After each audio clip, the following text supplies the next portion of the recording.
there is success to be had and found.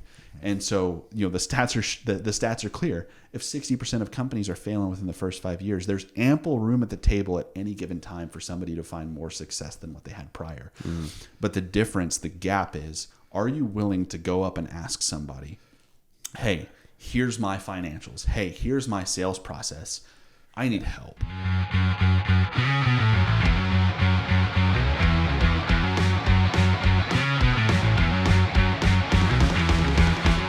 Welcome to Blue Collar Bros, a home service podcast. Today, we're journeying into family, business, in that order. So, we are your host, the Yarbrough Brothers. Let's get after it. Guys, how are we doing today? Doing great. Doing good. Yeah, no complaints this morning. Not too bad? Okay. No, huh? Well, no. Now that we got the pleasantries out of the way, family business. It is ingrained in who we are. Obviously, I am the FedEx of the group. I'm the stats guy, the numbers guy.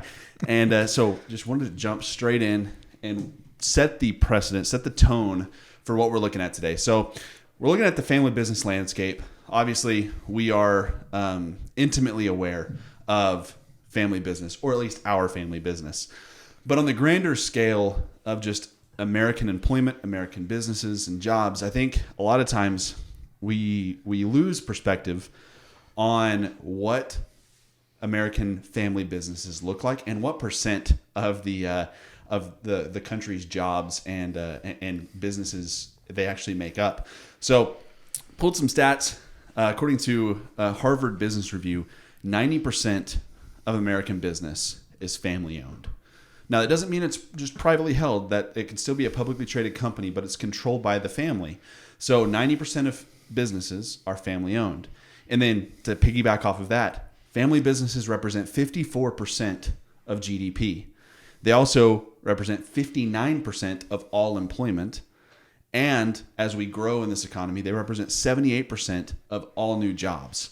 So that's a mixture of Harvard Business Review and Forbes. Okay. So family business is ingrained in just American society. And a lot of times I think gets a bad rap because it represents such a large swath of the job sector that whenever we're talking about employment, when we're talking about how people feel at work, a lot of times the more at-bats you get, the more opportunities there are to strike out, obviously. Now, there's also some opportunities to hit home runs, but there's a reason that Hall of Fame batters are so few and far between. It's because it's hard to do. It's a whole lot easier to go down in the Hall of Fame and just be a submark in the textbook of, oh, this guy played in the league and he struck out a whole bunch. It's a lot easier to be that than it is to be a Barry Bonds. Who won't be in the Hall of Fame because of steroids. He was a Hall of Famer before steroids. Hall of Famer before steroids, but that's besides the point. So whenever we're looking at that and seeing what that looks like, we have to take with a grain of salt how people feel because there are so many at-bats. And most family businesses, unfortunately, they fail. It looks a lot like the divorce rate in the States. It's a greater than 60% mortality rate on family businesses. Okay, I was about to ask you what the stat was on like the failure of family businesses. Yeah, so and what we're calling a family business, it's solopreneur. It's one or two more, or one to three family members operating within the business. So you could have the solopreneur, and again, it goes back to what we talked about in episode 1, which is there is no detanglement of family and work. If you are a part of a family business, you are deeply ingrained in that family business, regardless of if you want to or not. Yeah. I think, I mean, we hit on this in episode 1, but just, it's interesting to see the stat behind it because so much of the American economy is built upon family business. And so I think that highlights the importance of like how to do it well, which is kind of like what we're here to talk about and what we're here. Like we desire to run our own family business well. And so I think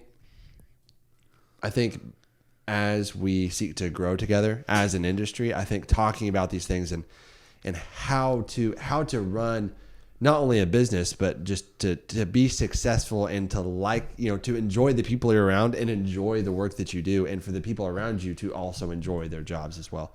Like I feel like that's going to help that mortality rate. I don't really know a better way to phrase that, like about that stat, and again, I think you can't untangle the two. It kind of highlights a larger societal issue than just, family businesses. It's more just like who we are as people impacts how we interact on the day to day. Exactly. And it's it's the sin nature of man that people suck a lot of the times. And then having grace for that within business, within personal life, because how you do anything is how you do everything. That's Aristotle. Is so no matter what aspect or avenue of life we're in, it's how we interact and how we handle things that dictates how everything moves forward. So just one more stat for you on the trade space specifically, because we looked at the jobs market at large. Now the trade space, we're going to dive in. So it's over 95% of trades businesses, that's HVAC, plumbing, electrical, are family owned and operated. 98% of those will never break the $1 million mark. So they will never have more than 10 or 12 employees. Right. So you have this gap. We think of, there's a lot of companies smaller than us, and there's quite a few that are bigger. But the reality is as you grow, there are fewer and fewer examples as to how we want to do the thing. Who can we follow in the footsteps of? And so I think before we start unpacking our role models and things like that, I think let's jump into our dynamics as a family business. How do we keep a positive attitude? What are the challenges? What are the hurdles? How do we make sure that we're aligned in not only just our jobs and what we're doing, but also in company vision and where we're trying to take this thing? Yeah, I'll jump in a little bit. So going back to the statistics of the majority of businesses within the U.S. are family owned and operated. And I remember having conversations with friends, colleagues, or maybe even clients where they're saying like, you guys are family owned. Like I can never work with my family. I can never work, I can never do that something. But if statistically speaking, you're either working with your family or you're working for a family. and so operating within a family business, there are it's a learning process for us.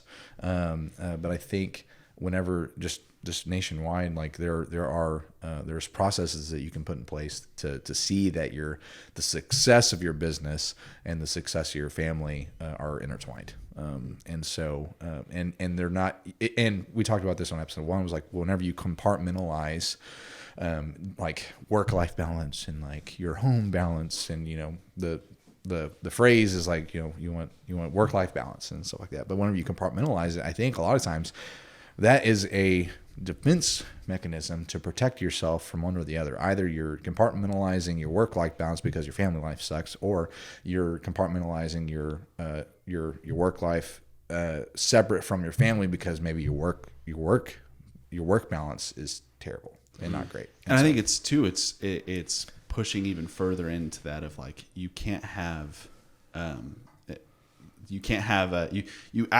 actively have cancer in your body and also be healthy.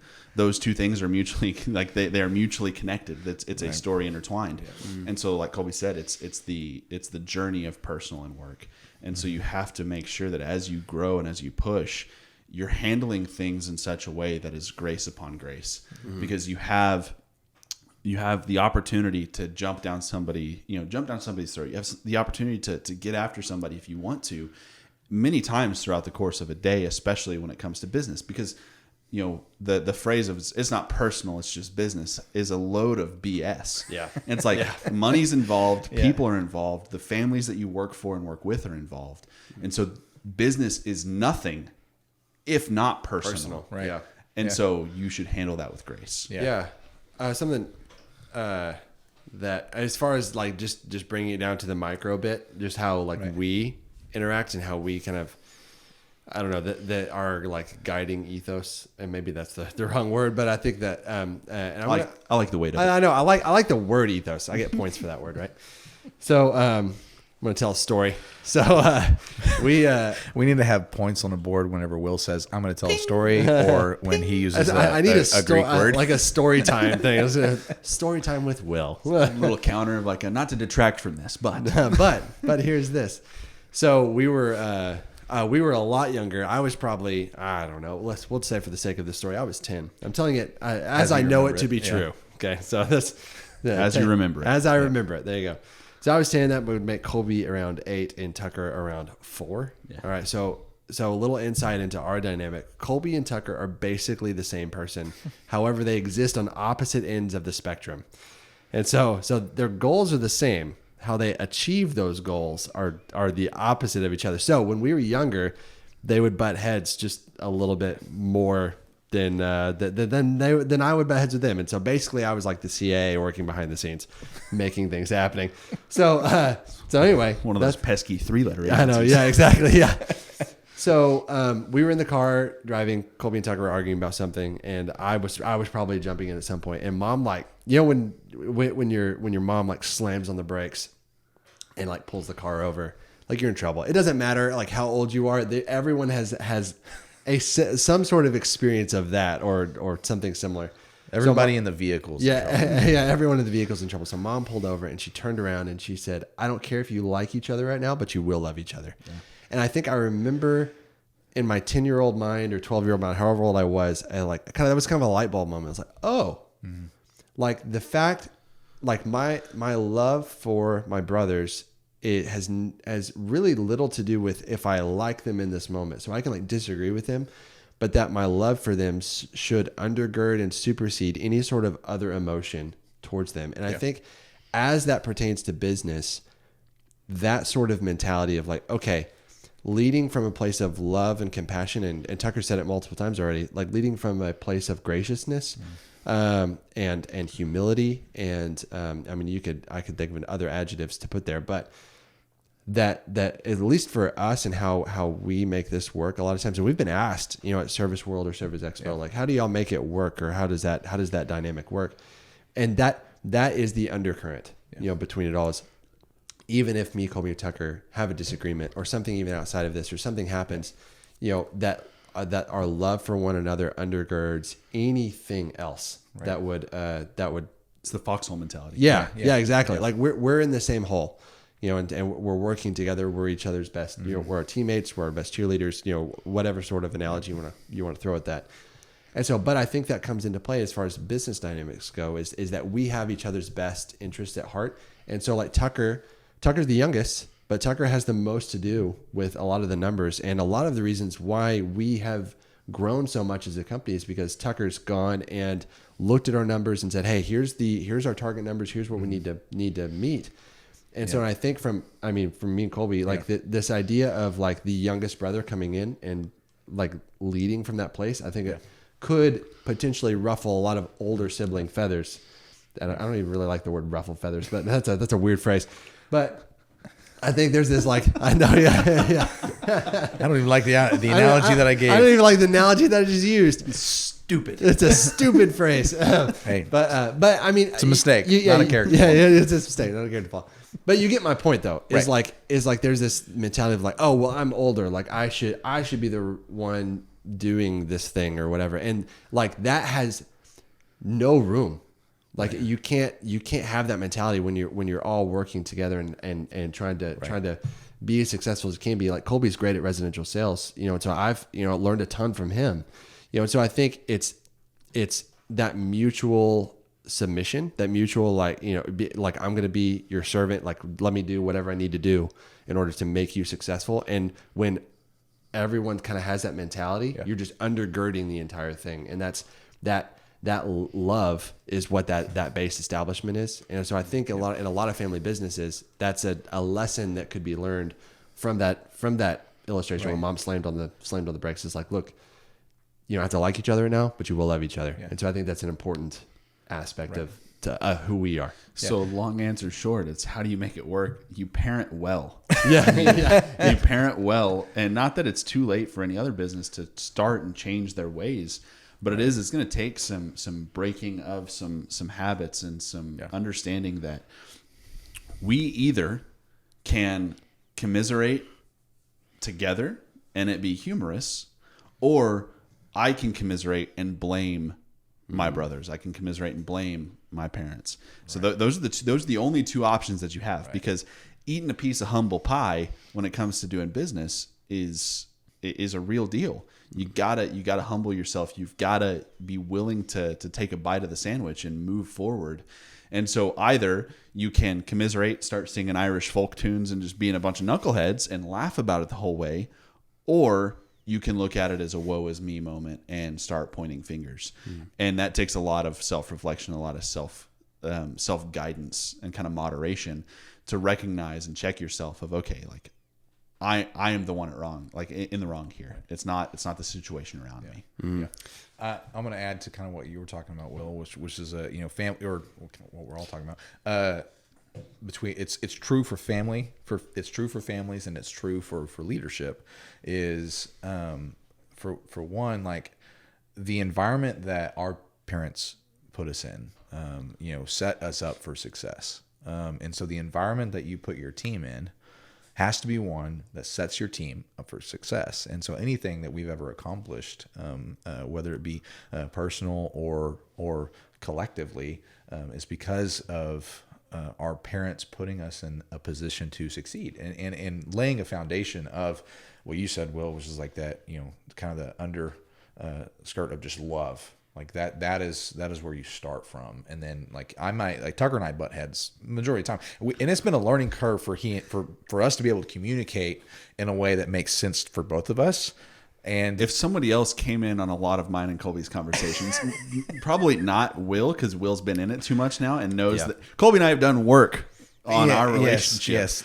And if somebody came in, like there is not that it's harshness, but Colby and I it sounds like we're arguing in very poignant phrases because we are poking holes in each other's ideas. To the nth degree, because I'd say this completely out of love. You've heard it said that it's like you're your own worst critic. Well, I think Colby and I have two of those people. Is I am my own worst critic, and Colby is also, and in vice versa. But it's all out of, like you said, it's that guiding factor of love. It's like because I know what Colby's capable of, because Colby knows what I'm capable of, that we're pushing forward for that same goal. And if Colby's not going to tell me I got spinach in my teeth, then like who is? It's like so that piece. I love that analogy. That's great. Yeah, so it's how we communicate and finding and doing work on that relationship, and not just throwing your hands up and being like, oh well, he doesn't get it. It's like that would be the ezy thing to do. Oh yeah, but that was never there is no plan B here.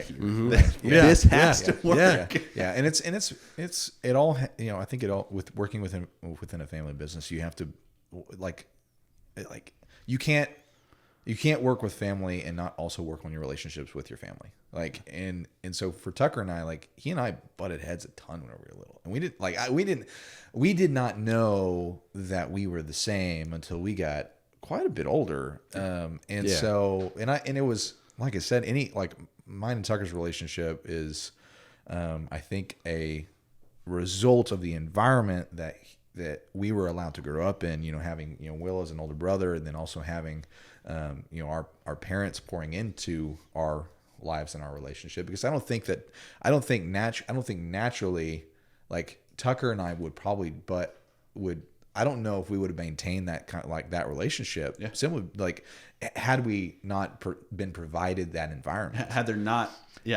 been presented a plan B. It's like you can, there's I'll segue into a story. So Tucker and I butt heads, and our approach to a goal is opposite spectrums or whatever. And so, but I remember something happened. Tucker was, we butted heads. Tucker was upset. I want to say I was maybe 10 years old or so, maybe 9. And he was frustrated, or he did something that I didn't feel was correct or whatever, or right, or hurt my feelings in some way, shape, or form. And I to him, and Mom and I had a conversation, and she said, forgiveness is your decision, and you have to approach this with like your relationship with Tucker, that like above all else, you're going to find a way to forgive him, regardless of whether or not he was right or wrong. Like even if he's like, even if like what he has done has upset you, like you have to approach it with a heart of forgiveness and grace. Otherwise, like you guys are going to continue butting heads. And it was a light bulb moment for me, which was like, okay, well, I like Tucker's younger than I am. And I need to figure out a way that like, no matter what he does, I'm going to like, even how frustrated I would be in certain situations being an older brother, regardless of the situation or circumstance, I was going to approach that with forgiveness. I was going to approach that with love and kind of like figuring out a way for us to work together. And then as we got older, and I really don't think it was until college that you and I really like clicked. Where it was just, really it was whenever you left. Will college. abandoned us. Yeah, I know. Will left us together. You had no other choice. And we, I think we didn't, I don't know if Tucker and I. Will went overseas for 2 years to teach English with his wife. Yeah. He didn't just abandon us. Literally abandoned you. Yeah. And so our conversations and and how we would hang out together is like, Tucker and I think one of my favorite memories of just me and Tuck was we went on a ski trip. We went on like three in one winter. Oh man! So we're a bunch of Dad working during the summertime. We're a bunch of ski bums. Like we love snow and mountains. I know. So, I remember it's like getting like pictures of y'all like going on that ski trip, and I was FOMO. I was surrounded by mountains, but like No sense. couldn't ski on them, and so anyway, there were some other reasons. Anyway, it was a lack of resorts and rough terrain is what I will say. Yeah.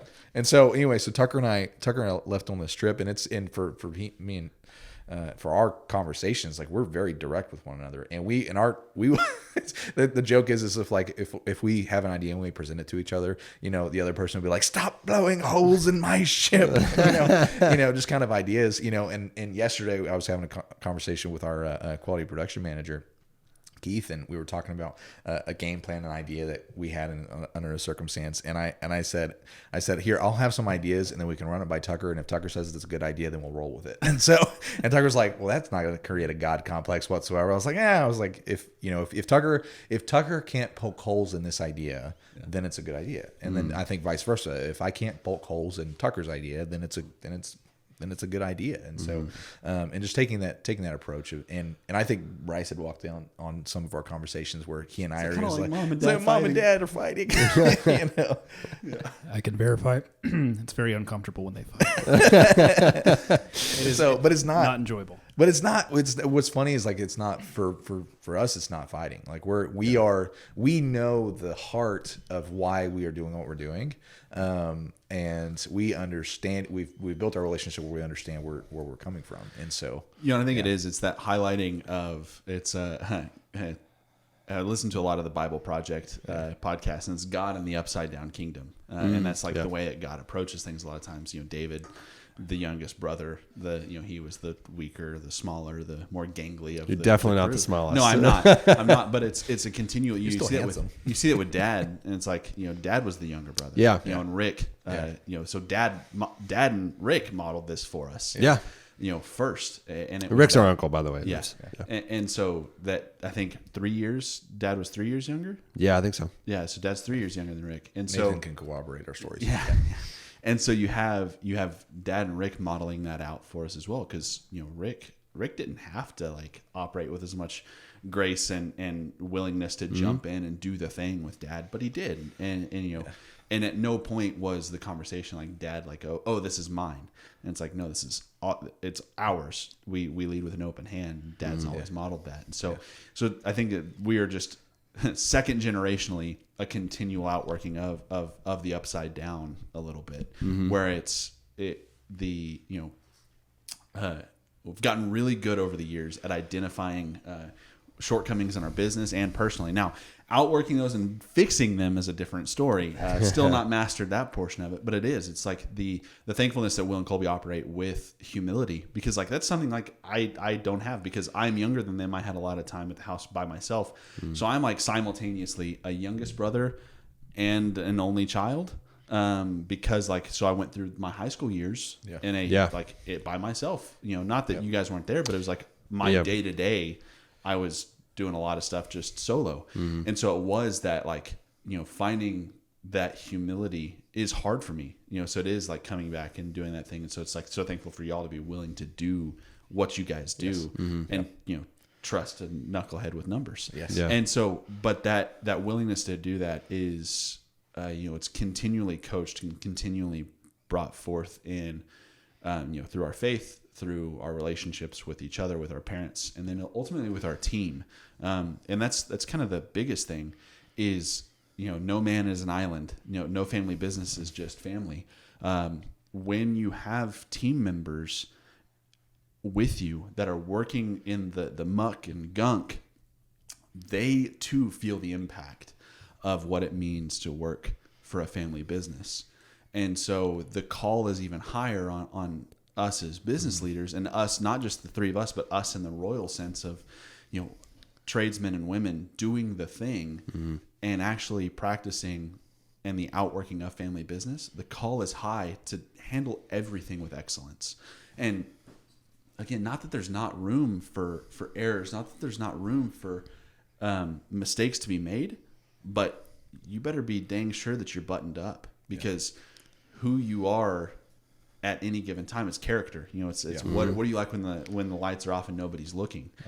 And if you can't set with yourself, then we have some problems, some questions, some exploring to do about ourselves. We got to find some character flaws and start working on them. Yeah. Because otherwise, if you're not the type of person that you would want to work for, then we have an issue. Why would anybody else want to work for you? And I am thankful every day that we don't have an army of me's, because I don't know that I could work for an army of me's or with an army of me's. But it is that piece of it that you've got to do some searching and some work. That nothing is easy. Dad has said this. If it was easy, everybody would do it. And he said small children would do it. And that's the piece of it. Is this isn't easy. Family business isn't easy. We see that in the mortality rate of companies. We see that in most people. This is a Harvard Business Review stat as well. Most people don't quit their job because the function of their job. They quit their boss.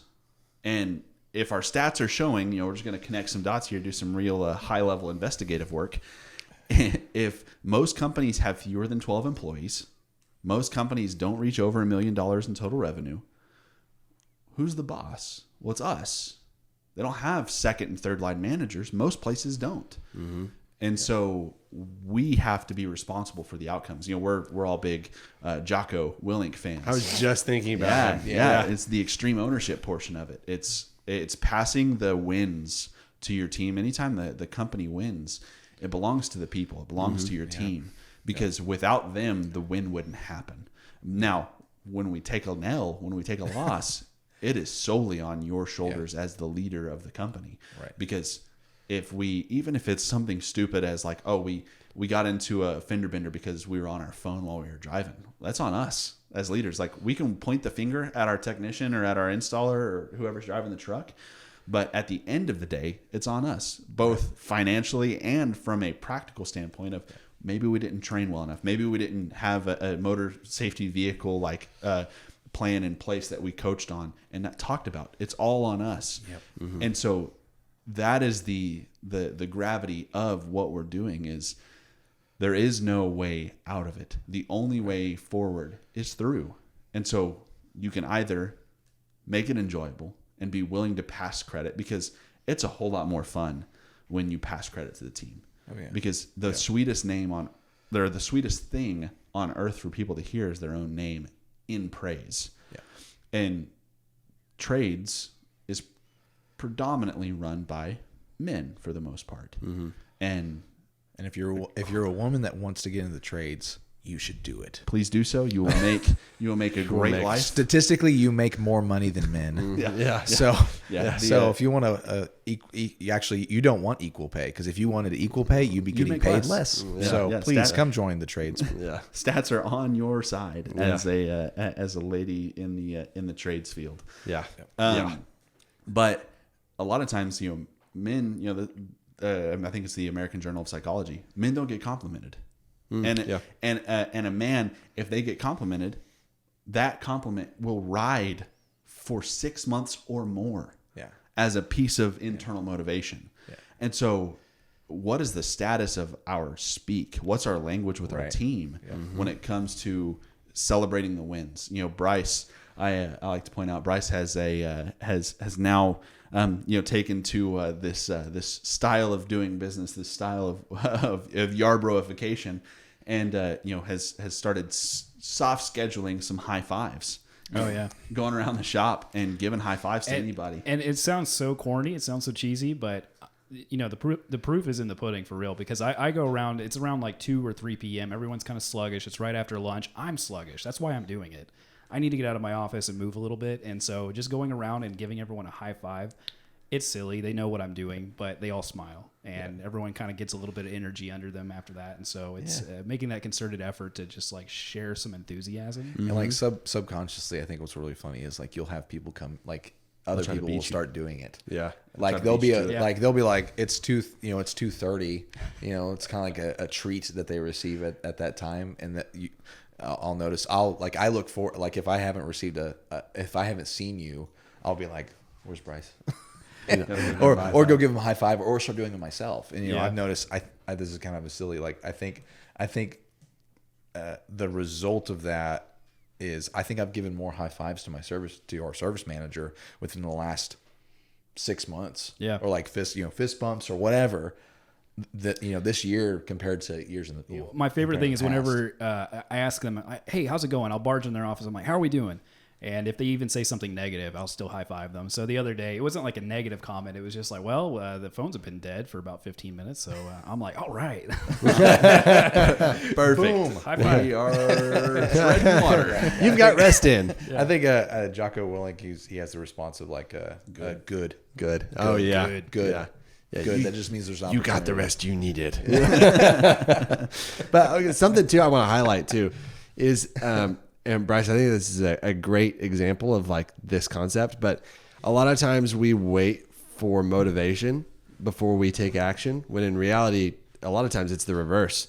You take action and the motivation comes after that. Or it's so I think a lot of times we're waiting around for something that's really might never come, or comes way too seldom. And so I think if we create habits of action, that motivation, it becomes like a kind of a self-feeding loop, is you become motivated by that movement, by that action. And so I'm sure there are people who've said it more articulately than I just did, but I think that's an important point, that like as leaders, sometimes you might like not feel like doing it at the moment, but it's really important for you to take that step. To take that first step, because I think about that like when working out. Yeah. I've got 3 kids. I don't necessarily feel like going and working out a lot of times, but I did. Like recently I took that first step, and now that motivation is there. Like, oh, hey, like I like the way I feel after this. Let's continue this routine, this thing. And so I think a lot of times, and I don't know if this is culture or just I don't know what this is. Maybe it's just a human problem. But I feel like we wait around too long to feel a feeling, and we don't take action because we're waiting on this feeling, when in reality, like, feelings are super circumstantial and very fickle. So let's look at those actions we can take because they're good, and then motivation will come as a result of those actions. Yeah, and I just want to say, I think we've had a lot of conversations. I've had a lot of conversations with the 3 of you. Like, okay, how do we cultivate a culture of excellence? What does that look like? And so the idea of giving high fives, again, I think we're quick to doubt ourselves, or we're quick to diminish what that action can bring, because it's such a simple thing. And it's like, well, people are going to know I'm just trying to amp them up. And if I'm high fiving them because the phones are dead, they might be rolling their eyes, but it's like, no, it's kind of self-fulfilling. Yeah. After a while, if you get used to me high fiving you every day about 2 or 3 PM, you're going to expect it. So when I roll in your office, I say, how are we doing? You're going to know, like, all right, I'm going to tell you, I'm just here comes the high five. So to estimate the power of a single step, I think of Samwise. Lord of the Rings. This is the furthest I've ever been from home. Yeah. And it was. And then the power of a single step was he took that next step. Right. And then took that next step. And then continued on that journey until the story's end. Mm-hmm. And so that's the kicker, is we underestimate the power of a single step, the power of a single thing, a small thread that we can pull that makes a big difference. Yeah. And to us, it's the mundane, it's the silly things. But as that gets ingrained, that is the power of a single step. Yeah. It's the furthest you've ever been from home. It's the biggest company we've ever run. It's the most people we've ever had on our team. Right. Mm-hmm. And eventually it becomes routine. Yep. But it only becomes routine and enjoyable if we're already doing things well. And so with that kind of in our thought of doing things well is, conflict resolution. With family business, obviously there comes I say obviously, we haven't experienced much conflict. We've been pretty blessed in that regard. Yeah. Or at least our conflict doesn't feel like what conflict. you perceived most family. What we hear most family businesses talk about when it comes to conflict. But how do you guys feel like? What are ways that we handle it? That you could handle it as far as mitigating and working through conflict as a family business. Oh man. Okay. So story time with Will. Ping. So I remember I was a teenager, so I was like, but you guys Tucker was at least 10, so I was at least 16. I remember really feeling impressed to like tell you guys like, hey, I love you. And this sounds so bad, but that was like a hard pill for me to swallow. Like, I don't know why. It's probably it's my own pride is what it was. Like the fact it's kind of like a level of imposter syndrome. Yeah. Well, it was like you choose to do something you've never done before. Yeah. And you're like, but I've never done this. This might feel weird. It's a really good way to put that. I've never thought of it. Like those terms. Yeah. And so, but like I did that. And then it became it became easier. And so, but I think in the doing of that thing of like saying like, hey, Colby, I love you. Hey, Tucker, I love you. Mm-hmm. Whenever conflict arose, like I had already built that thing, that sort of practice in there. And so going all the way back to that story that I told before was Mom was like, hey, you don't have to like each other this moment, but you will love each other. That even if there was conflict, there was this undergirding of something. And so I feel like as it relates to like family business, it's you can't really choose your family in a lot of cases, but you can choose. You're in control in loving other people. Does that mean you technically have to be like best buds with them? No, but you can act in a loving way. You can, and that doesn't mean like fake it. It's just you're just being this completely like shallow person just saying it, not really acting it out. Like your actions have to follow that talk, but acting in a loving way despite what the other person's doing. And then out of those those areas where conflict arises, you're acting at a place of love. And so I feel like that's where, as far as how we handle conflict, and stuff, it's even like whenever I really can't think of an example like where anyone's really butting heads. I mean, really, but that undergirding of something is always there for us personally. And I feel like families could use a lot more of that, like verbally said, right? So that might sound kind of like mushy, or I don't know how you want to phrase that, but I think it's really powerful. I had a professor in college, and I cannot remember his name. He was an adjunct for one semester from the master's program at OBU. Oh, this is his butterfly effect. Go ahead. Yeah, this is butterfly. Dr. I think it's Klepper was his name, but I can't remember. He looked like he's about, I don't know, maybe a little bit shorter than Harrison Ford, but he looked like a shorter version of Harrison Ford, but like 10 years advanced. Oh, okay. And so whenever I was in college, one of the things that he said, he was like, he was a leadership, that was his area of expertise. He was a master's program in leadership. And so I got to take a leadership class just in undergrad from him. And one of the things that he always talked about that just like pounded the table. And again, like, just to give you the visual representation, just imagine Indiana Jones minus the hat in front, like Professor Indy is who he was. Professor Indy. And so that's his new name now. Yeah. At the front of the classroom, giving that rough and gravelly voice of, do you know what most people are missing in corporate America today? Love. And like he would just, every day he would say that just like to start the class. And, at a certain point, it's that so you think, so you act, or so you act, so you think. Mm-hmm. He like had programmed that mindset into all of us of like, it's the big L word, and it's not loss, it's not loser, it's love. Mm-hmm. And you got to love the absolute tar out of people before you can leverage anything from them. Yeah. Mm-hmm.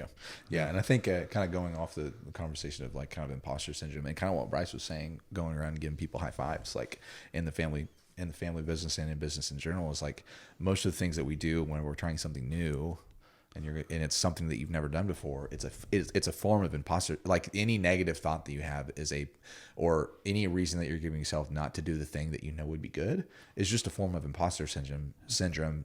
You know, that negative thought telling yourself like, no, well, I've never done that before. I've never gone around the building and given high fives to people. And then you make assumptions. You're like, oh, well, you know, and then you start thinking about like, well, how everybody thinks of you. And then that translates into a selfish mentality and negative mentality. You become image conscious. Yes, image conscious, and then you're thinking about your own ego and how people look at you, and it's like, no. I recognize that the thing is good for me to do. I don't care if they think that it's weird that I'm doing it, but I'm gonna do the thing that I know is right. And it's kind of going back to where like you made the decision. You're like, no, I am going to go and tell my brothers that I love them. And it feels weird to me because it's something I've never really done before, but I know that it is good for me to do. It's the uncomfortable.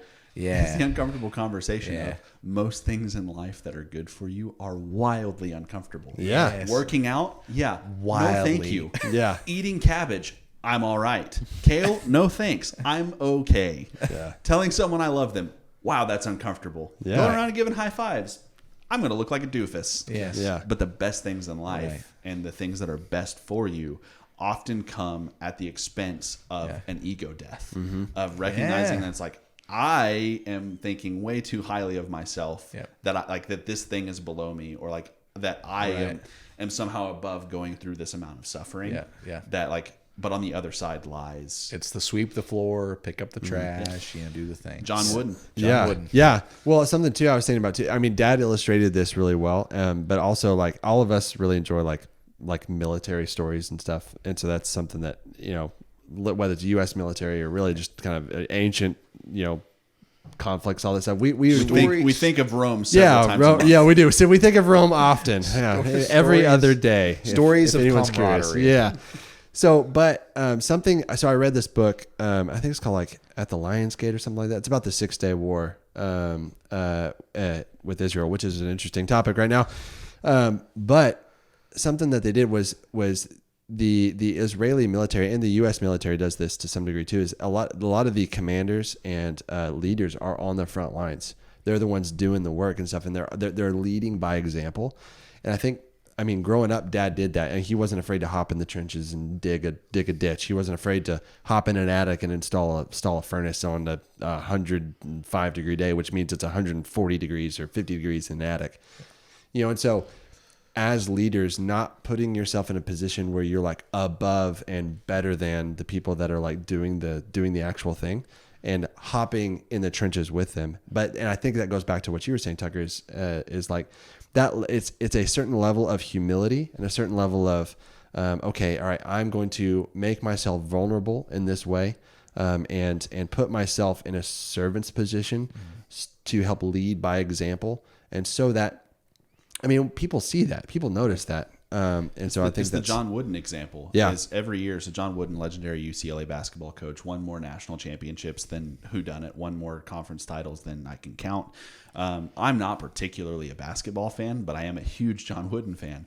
And at the beginning of every season, John, it doesn't matter if you were a freshman, sophomore, junior, senior.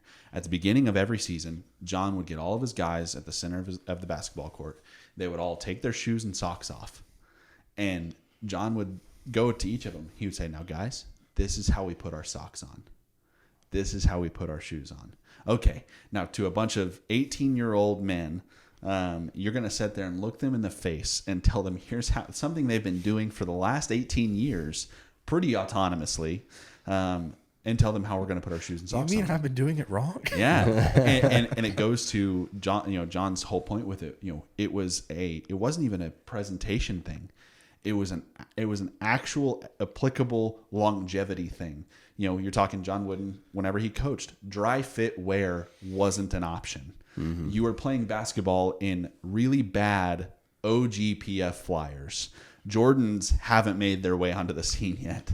And so what he did was he wanted to make sure that his guys knew how to put on their sock the correct way to avoid blisters, put on their shoe the correct way to avoid loss of blood flow, and make sure that his guys' feet stayed healthy so that they weren't dealing with blisters late in the season like their competitors were. And so it's doing the small things right at all times, even if you know for a fact the first 4 years that John did that, it was a wildly uncomfortable thing to do. Sit there and tell a bunch of 18-year-old kids how to put their shoes and socks on. Yeah. But it's doing the small things well. And then go back and ask them, like, what did you think whenever you did that the first time? Yeah. And how did that, that's a part of his story now, and we all know that story. Yeah.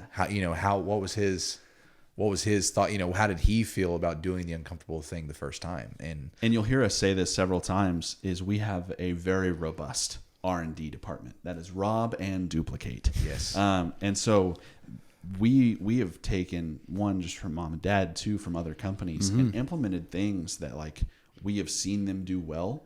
And you've already heard one of them be mentioned today. It was McWilliams and Son.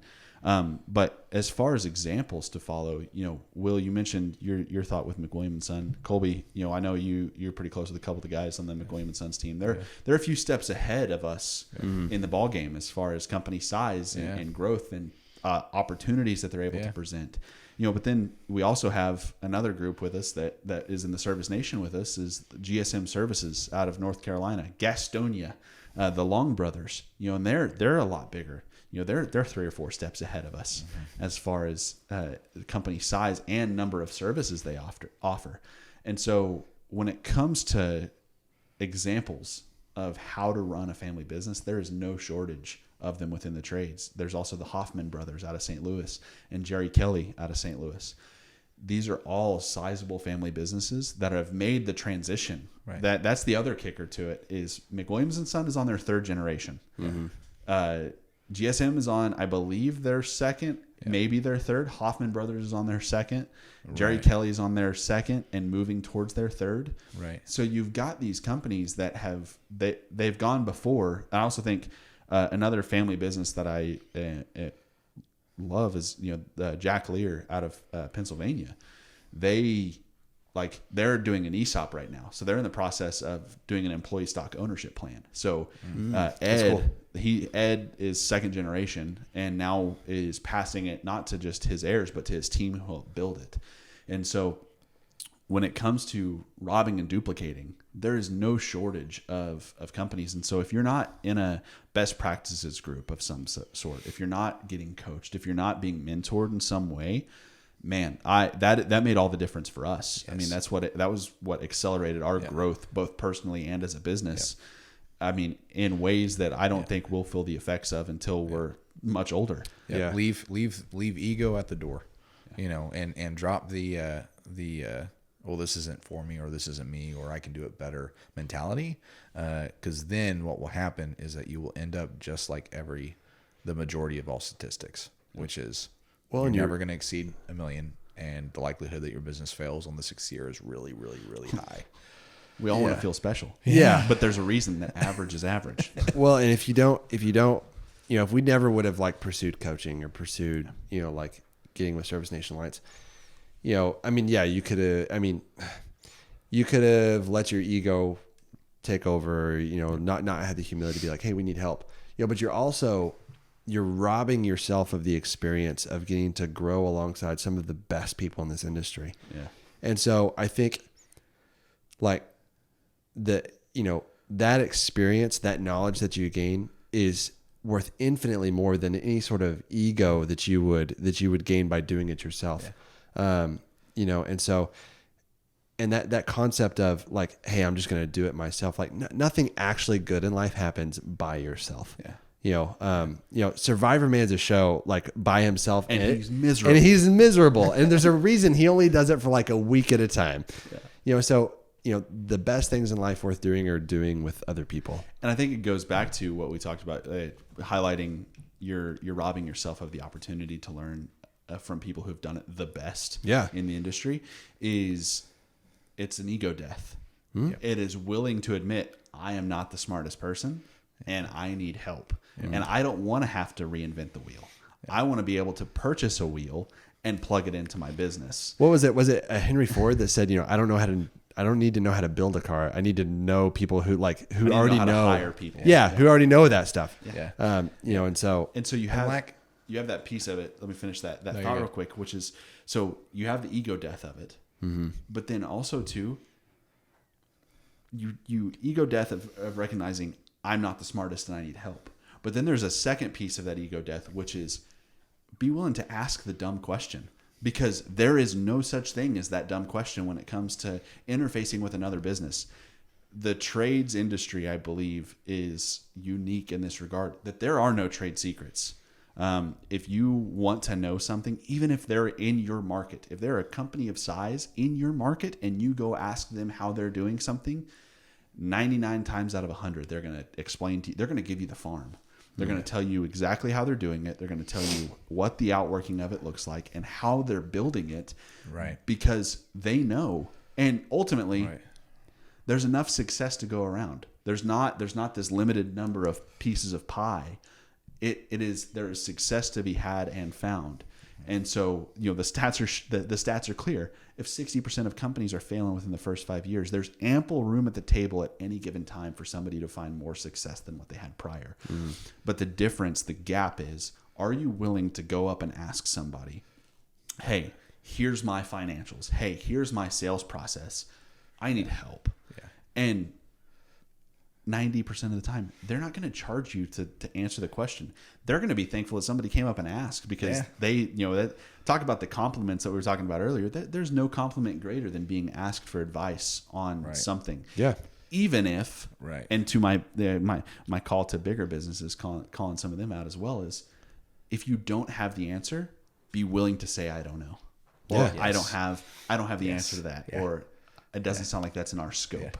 It's always operating with that massive layer of humility.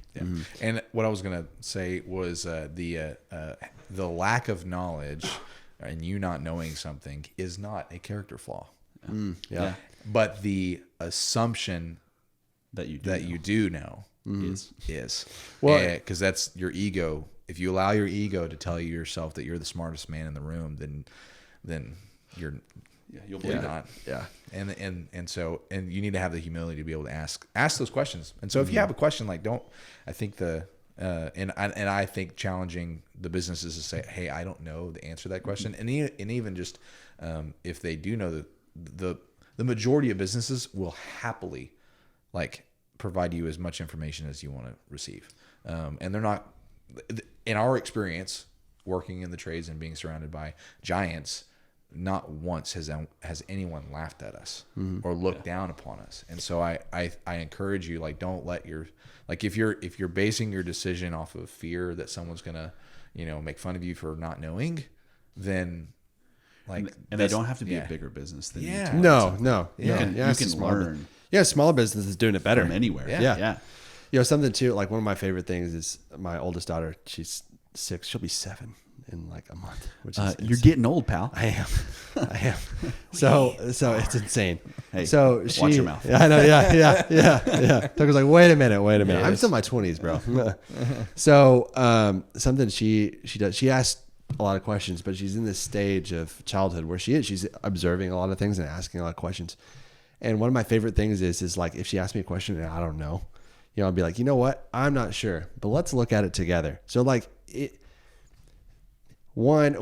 said that I feel like we've beat this point into the ground, but having that humility to say, I don't know, but then don't rob yourself of the journey of finding it out together and establishing that relationship. So you can find out together and build the relationship and build rapport with that person that asked that question, because you said you didn't know, but then you took the time to find out an answer, or at least took the time to find out where they can find that answer. And then you're establishing that relationship. And so, I think, basically the sum up of that ego just gets in the way. Yeah. And then obviously with a family business, you have to know, not even family business, this is every business. Yeah. You will exit. Yeah. One way or another, this is a threat. You will exit the business, either on your own terms or on God's. One of the two, you will exit. Yeah. And so it is very important, and I can't stress this enough, to have a succession plan, have something in place don't leave it to chance and leave it to lawyers and the tax man to decide how and where your business is going to go whenever you're done, when your chapter is closed. That's something mom and dad have done a great job of, is laying that foundation for us. And our transition looks a lot different than most family businesses. I'm going to drop two things, give Will and Cole some time to think. We're going to jump into some company culture and how we've actually curated our culture. And before we do that, though, I'm going to kind of cover a little bit of the transition from a high level of what that looks like. And so the transition, essentially what it is most of the time money needs to change hands. Mom and dad have spent their whole life building this business. And they are deserved of a payout that is something, larger than what we could offer. But in their grace and in their wisdom, have opted to not straddle us with a bunch of debt when it comes to the transition. And so what that looks like is, an agreed upon purchase price, essentially, and then over the outworking of 10, 15 years or so, paying that as an annuitized sum to mom and dad as salary, whether they're, working or not, but eventually it'll be not working, is paying them that money as an annuitized salary. And that is our buyout. We're not getting the banker involved, because when you get that banker involved, well, where's the money end up? Again, it ends up back at the bank. And so mom and dad, through an abundance of just generosity and wisdom, are willing to allow us the opportunity to, annuitize the company, pay them out over time. Dad's still in the company full time, but as we go forward, his run time is 5, 10. Who knows? He's going to continue working. Period. Once he retires, he will continue working. But he always jokes that he's like I'd come up and have coffee with the guys. He wants to come make coffee and sell a couple residential systems a week one of these days, and that's about it. But annuitizing that process and allowing them to carry the note, and they're willing to do that for us, which is incredibly gracious. But a lot of businesses, I recognize, aren't in a place to do that. They're not of a size that could achieve a payout that is substantial enough to fund a retirement of some sort like that. And so you do have to get the banker involved. You do have to get private equity involved, or an ESOP involved, or some outside financing involved.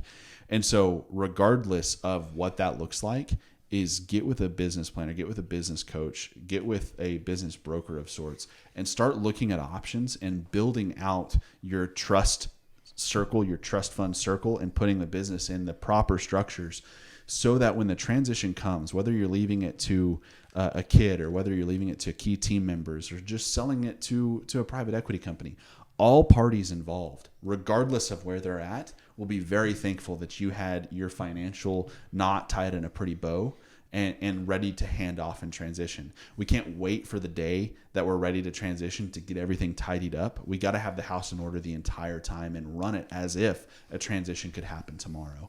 And so that's the way in which mom and dad have approached the transition. That's the way we're carrying forward with the transitions for us. Is continuing to try to run it as though the transition could happen at any time. And, obviously knowing that there's a timeline, there's ways that we can work this thing out, but having it in a place that we are capable and comfortable at all times of knowing what that looks like. Because again, this is a threat. You will exit your business one way or another. And to be comfortable with that and look at what does that do to my family, to my team, because yes, we want to make sure our family's taken care of, but also our team. Our team has built this business with us, and they've built your businesses with you. And so they are deserving not even of just a monetary outcome, but they're deserving at least to know what the future holds, because you hold the security of their family in your hands. And so with that, knowing what that looks like, what are some ways that we've shaped the culture and longevity of our company? So I'll jump in and kind of, we are a transparent company. And so I think one of the ways, word exactly. So good. Our stories are alike. Anyways, so we talk about this all the time. Tucker's kind of mentioned a little bit. It's like, the reality, this is something he says in the office a lot, is the reality that someone can paint for themselves is often far from the truth. And so the imagined reality that they paint for themselves and their future is often worse from what the truth actually is. And then Tucker jokes and says this all the time, either they think that dad's, drinking Mai Tais on a beach somewhere, or they need to look for a new job because we're going to fail. And so, those are it's always the extreme. And so, when majority of the time, it's right there in the middle. And so just kind of open book policy, transparent policy. Because if the guy, and we use pirate analogies a lot. And so I'll just jump there. If the team that is on your ship doesn't know the island that they're going to try to get to, then why something's happened outside? I'm just going to take this moment to announce that there is a parade happening right now. Oh, it is. I don't know when this will officially publish, but today is Veterans Day. There's a Veterans Day parade happening. Veterans, we appreciate your service. We're going to take this moment and thank you. Goodness gracious. A hot rod was revving its engine, and I was like, we're under attack. A P-51 Mustang is buzzing the building. They're using World War II style planes. But to wrap that thought is we're a transparent company. Every month I'll get up on the whiteboard and I share the good, the bad, and the ugly. Is the profit and loss. And it is the profit and loss. Now, I don't dive into the minutia of the overhead. Overhead's a lump sum thing. Yeah. But I share the profit and loss. And so for the first 4 months that we did this, it was a loss, a loss, a loss, and a loss. And Dad standing up there going, it's okay though, guys, because most heat and air companies lose money in the months of November, December, January, and February. We'll turn our profit in the summer. And, turn around now, whereas outside of November, December, where we're actively playing, we're playing a different game. Right. We're now playing the tax minimization game at the end of the year and buying all of our equipment, our trucks and vehicles and things like that we need to move forward. Outside of those 2 months, we only lose money 1 month a year, and it's February, and it's not a whole lot. We're so close to breaking even and being. We're right there. Right, like being zero or black every month. We're right there. But it's that transparency, because that is the basis of all things. If we're not transparent with our team, then we're losing out on it. Yeah. Right? Yeah. Will, final thoughts.